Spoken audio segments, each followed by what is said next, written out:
Welcome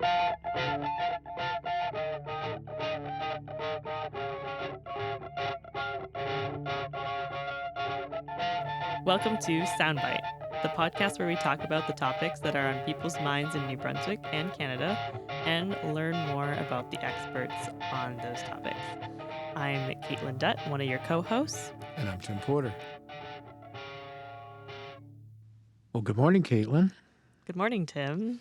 I see the New Brunswick forecast is out. Have you been following this? The New Brunswick forecast The for weather. the weather forecast? Yeah. Yes, I have seen it. Yeah. And it's going to be hot and muggy. My favorite type of weather. I'm ready.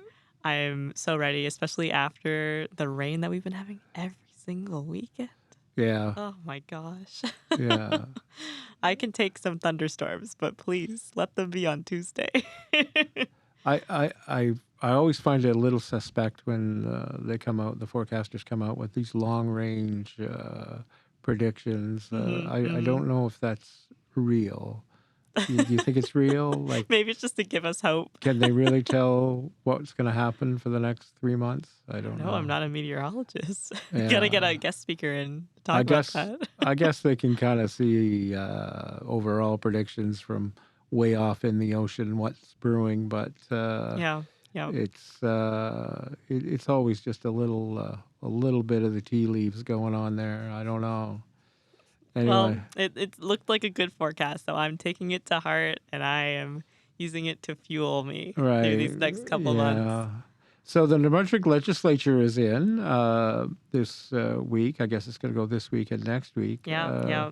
Almost time to break for summer. Yeah. So there's all kinds of little interesting stories popping up around there. Have you been following the issue with the down in Anglophone South School District with the student and wearing what was called the straight pride shirt? And yes, unfortunately. I saw a picture where maybe the parent had brought the child to the legislature, but I don't really want to get too far into the weeds on that one. But it was an interesting story politically in terms of a petition that was brought forward, I think, on Tuesday, and 3 progressive conservative MLAs signed the petition, and which was calling for the removal of a school principal over the actions taken in terms of punishing, or whatever the term is, in terms of dealing with the student who had been wearing that shirt. And I think the petition was calling to fire the principal or something like that. Over the suspension or something like that. And I guess it's one of those very unfortunate cases where this seems to crop up in terms of, individual right compared to the collective right, and what is a sensitive topic and what isn't a sensitive topic. And it makes me so frustrated, right. Because as soon as I think we've made progress, there seems to be this whole debate, and I don't know, from my perspective, I don't even think it really is a debate. I think people are aware that if you wear a t-shirt that says straight pride, it's a hateful t-shirt, and I don't think that there should even be a debate about whether you can wear something like that or not, because unfortunately the broader context already exists, and you can't escape that this is synonymous with being hateful to LGBTQ and a pushback against that. It's very similar to what we saw with Black Lives Matter and that sort of thing. And there was the white pride t-shirts, right, and sort of it's basically the same thing. Kind of, yeah. And anyway, the politicians that signed the petition, they claimed afterwards they maybe didn't read the petition in any great detail, but which is crazy. But it came forward, and I guess it's given what the debate was politically over the last year or two with the previous government. It kind of is a lingering kind of issue. That's it's really interesting. I know that the PCs they're kind of trying to reinvent themselves, especially these past couple months ever since the Liberals won a majority government, right? And so in trying to reinvent themselves, three of the PC MLAs signing this petition just really set them back quite a bit. As you know, Blaine Higgs ran on like LGBTQ students and transgender students in schools, and he kind of ran on that fear platform quite a bit. And he lost. The people of New Brunswick said no to that, and it just shows that the PCs may not be entirely willing to reinvent themselves and go back to the drawing board and not run on issues like that anymore. Yeah, the spokesperson for the Anglophone South School District had some interesting comments this week, and I thought they were pretty. She was saying that when they were presenting this to the legislature, it was kind of a one-sided kind of approach to it, and that she said the petition appears to be part of a bad faith campaign using human rights and freedom of expression as a pretext to like an anti-sentiment. Yeah, but, exactly. So, I don't know how we address this as a society, whether just more voices need to be heard in this, or do we kind of ignore it and move on and not give it the volume of attention. I guess. I was kind of wondering about that. I was thinking about that because I was thinking, with my background in journalism, and you're probably thinking about this with your background in journalism too. What are the stories that we need to be writing about? I don't know what the right way forward is. Do we acknowledge it, and do we say that this is part of our society? And in a possible broader context of we need to be cognizant of that in the fight for LGBTQ rights? Or do we need to just ignore it and potentially let the problem fester into something that we can't potentially fight? I don't know. Yeah, I think it needs to be checked, but I think in checking it, you have to move on quite quickly and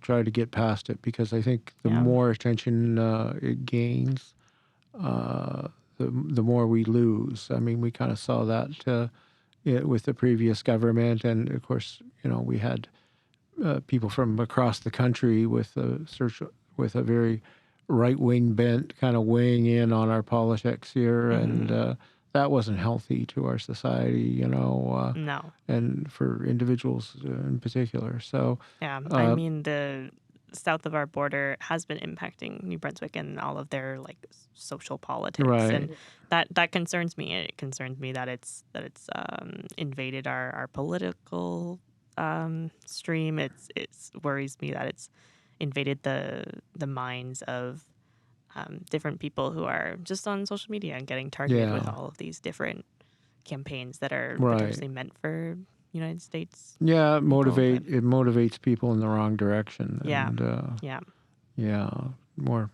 we need more positivity. I guess, and on that front, just kind of switching gears a little bit.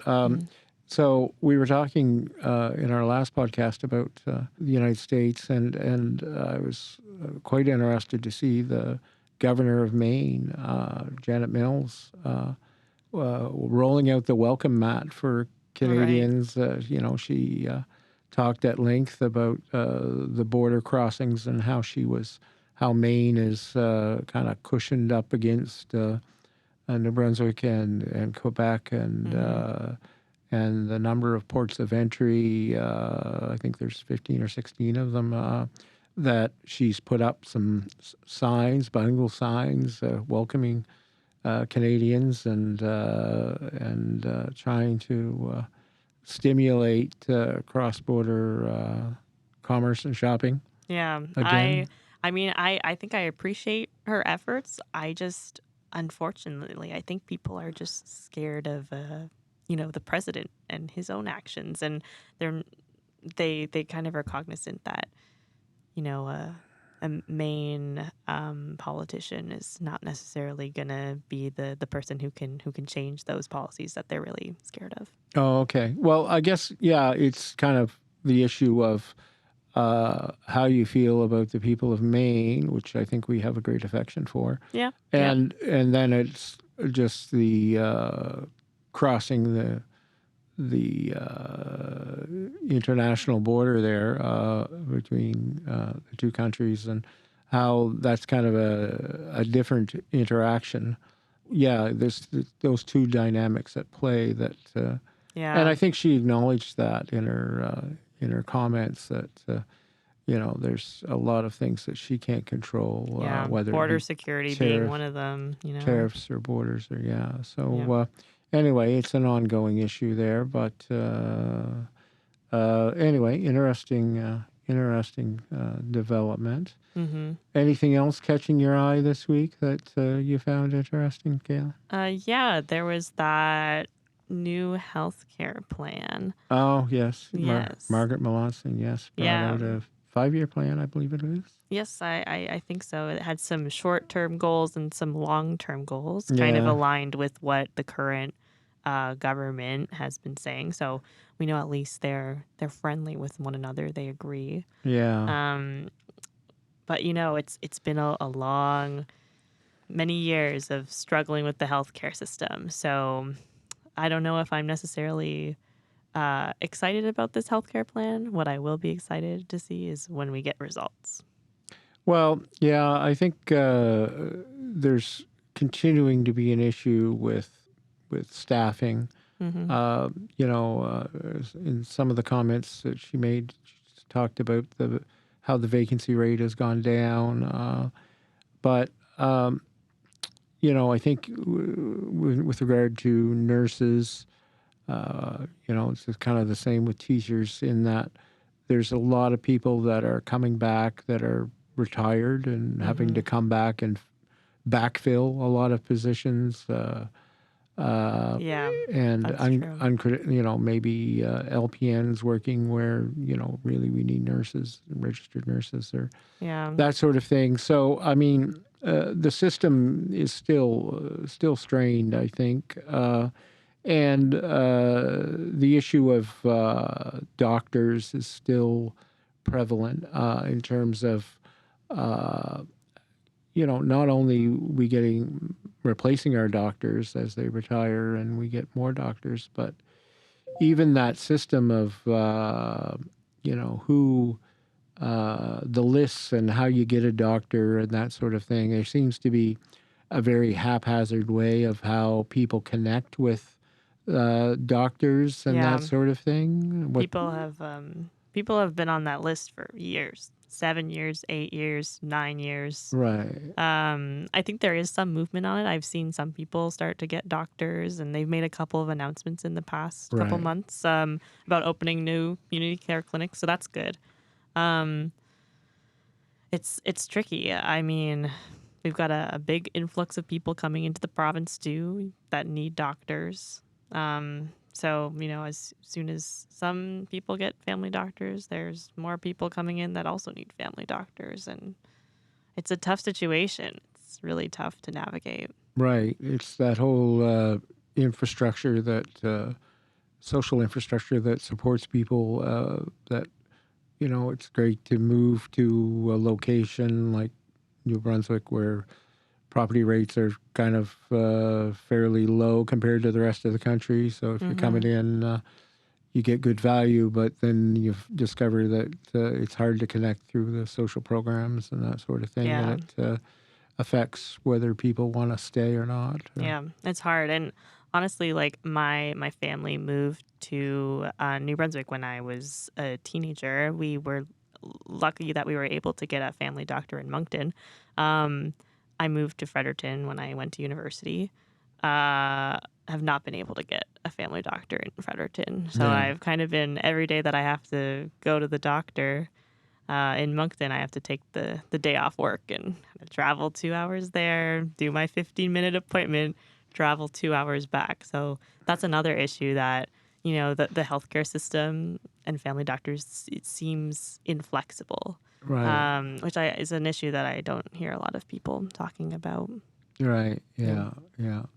And there's we have centers of excellence in our hospitals, and Moncton, St. John, and I guess a little bit in Fredericton. But people have to travel quite a ways to get specialized service sometimes, and kind of at their own costs, and Yeah, very that true. sort of thing. And yeah. Yeah, no, I know like a friend who had to drive, like a family friend, all the way down to St. John to get like I think it was chemotherapy or something. So they had to drive all the way down to St. John, do that, drive all the way back. So again, it's just the time that it takes. Of course, we Right. are lucky to be, living in a province where there's not that much traffic, so it's relatively easy drive. And if we were in Toronto, maybe 2 hours wouldn't seem like a long drive, or 1 hour wouldn't seem like a long Right. drive. But Yeah. Well, but there is long. The roads are long, and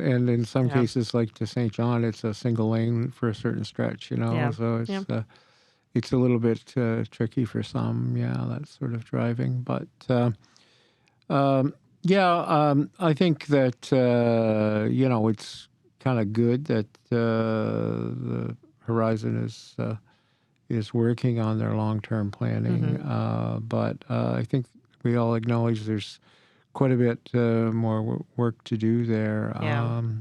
I think actually, like, if I may bring up, the one thing that I am most excited about that I saw in their healthcare plan was the 5 new artificial intelligence projects that they're going to be incorporating into the healthcare system. Oh, okay. Yeah. What I didn't see that aspect of it. What was going on there? Well, they didn't specify exactly, but I think that, incorporating AI, especially when we don't have enough staff already in our healthcare system, could be a great way to even deal with the records of people. Of course, there might be privacy implications with that, but, just to streamline it, even to reduce the need for booking appointments and things like that, and freeing up time for the family doctors at the community care clinics. I think that AI could be like a great asset for that. And I've seen some promising things about AI and healthcare. So I'm excited about that. Yeah, I can see that. That would be good. I think the whole issue of appointments and about specialized services that you would receive, whether you need an MRI or Yeah. another kind of scan. But I mean, there's long waiting periods for those, and Yep. often, particularly, you do have to travel for that as well sometimes to get those done. If you have a more immediate need, I guess. Yeah, and it's hard. We have to acknowledge that some people don't have cars. Not everybody has the access to that sort of travel ability. Some people can't take vacation days to do that. So I think we need to recognize that as well as a barrier to providing healthcare. I mean, they did have some good goals in this healthcare plan. Like they want to decrease the wait times for some MRI exams to 60 days. They want some surgeries to be completed within like 1 year to 93% of surgeries. So there are some good statistics, but again, I'm hesitantly optimistic. I want to see those results before I get too excited. Yeah. So more locally, I noticed that you were a little sad when the news broke that a local restaurant was closing in the downtown. Yeah, Jay's Asian Kitchen. Yeah, I used to get sushi from them pretty frequently. So yeah. They were talking on line about how the difficulty with keeping employees, and particularly immigrants, and whether they could stay in Canada. And yeah, and of course, I mean the tariffs are of course probably affecting their business too, potentially. higher cost of food and that Yeah, sort of thing. exactly. But but yeah, in terms of the changes that the federal government have implemented on immigrants have affected both private businesses and restaurants, as this example is, but Yeah. also universities have been greatly impacted on that in terms of people they can secure. So it does seem to be a policy that seems to be weighing on a lot of people, and we're starting to see the implications of that. Yeah, for sure. And I've seen more and more news stories popping up of people, ringing the alarm bells because, federal immigration policy has shifted in the past year or so. And a lot of these businesses did rely on they're like temporary foreign workers or new immigrants. We are an aging province, and New Brunswick needs that influx of workers to kind of keep our economy moving and keep our productivities levels up. So it'll be interesting to see how that all kind of comes to terms at the end of the day. So no more sushi for Caitlin. You'll have to switch to Whoppers, I guess. Or something. That's okay. I think I'll probably either go to. There's lots of other places. Naru's good. Tomodachi's good. Okay. Lotus Cafe. Sometimes I go there. They have all you can eat. So there's lots of options for me still. Yeah. All right. Well, good luck with that. I'm happy for you that you've got options. Yeah. That's good. Thank you. Yeah. I won't be totally sushi-less in the future. Okay. All right. So I guess you've been organizing a class trip. Yeah, in a way. Yeah. So our office, Porter O'Brien, we're going to be going to Ottawa next week, and Yes, we are. You've been organizing a bit of that. What are we going to be doing there? Yeah, I mean, thanks to some of the connections that people at the firm have, we'll be doing a tour of Senate, tour of House of Commons. We'll be going to question period as well, which should be super interesting, especially because, this is one of his first time was like a couple days ago, but it'll be one of the first times that Mark Carney will be in question period defending himself. Right. Yeah. So pretty exciting. Other than that, we've got a reception plan. We're going to the National Art Gallery. But I'm very excited to be visiting Ottawa in this interesting time, especially because it's been almost 6-7 months since the House has sat. So it's been a little while, and I'm sure it'll be a good and lively time. And I suppose we have to sit through some meetings too, do we? Yeah, maybe a couple. Okay. We've got a couple speakers. Oh, do we? Oh, good. All right. It should be interesting. All right. Well, we'll get a report on that afterwards, maybe. We'll see how that goes. Yeah, exactly. And we will, in the next episode, have a very exciting guest as well joining us, Wayne Knorr. Oh, yes. Yes. So we're going to be talking about the PR industry a little bit more in that segment. So that's good. Yeah. Yeah, so join us next week. Things to look forward to. Yeah. You've been listening to Soundbite, a production of Porter O'Brien and 97.9 CHSR. Thanks to CHSR, our podcast host, and March Rojas Velasquez, our podcast editor. You can find episodes on Spotify every Friday.